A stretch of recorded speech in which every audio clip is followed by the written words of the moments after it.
My senior dog needed some assistance getting into my van. The clearance is about 19 inches. We experimented with this pet step ramp, but the short ones have a pretty steep incline. There are some that fold out that are much longer, but they're very heavy and cumbersome. I might as well be lifting the dog if I'm going to deal with one of those. And it's even doubly hard to deal with this while I'm holding my dog on a leash, like leaving the vet's office or something. The other problem I don't like about the ramps is they're very skinny. So if my nervous dog needs to take a break and turn around or rest and stop and think about things for a minute, he doesn't have much room to turn around, especially for an old dog. He doesn't have much of a turning radius. Or if he gets spooked, I don't want him jumping off the sides either. Or coming out of the van and instead of stepping on the ramp, stepping out of the van or off the side of the ramp.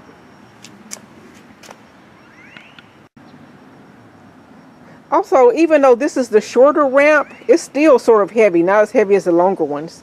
And even the short one would probably spill into another parking space at a place like a small vet clinic. And the longer ones would definitely spill into another parking space. And sometimes there just aren't extra parking spaces to be had. Next, I experimented with doggy steps. And these are pretty decent. They're nice and wide, so he has some room to move. But older dogs and small dogs probably shouldn't be using steps that much either. But I do like the fact that these are lightweight. And they don't take up a lot of space. But I still would like something a little bit wider. This is what we settled on. These are some floor mats. And I like them because they're versatile, they're nice and wide, and they're lightweight. And I could set them up how I wanted. I found that 16 pieces worked great for the highest step, and then 8 pieces worked perfectly for the next lowest step, and that was good enough for my dog. Some dogs might need a more gradual incline, so you could probably do 4 here and then maybe 2 here. Now, of course, this is pretty long and will definitely spill over into another parking space.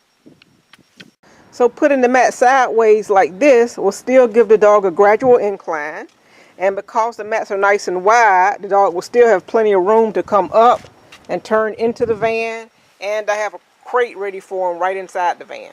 And we've practiced plenty of times making the crate a great thing while in the home. We also practice these steps away from the van.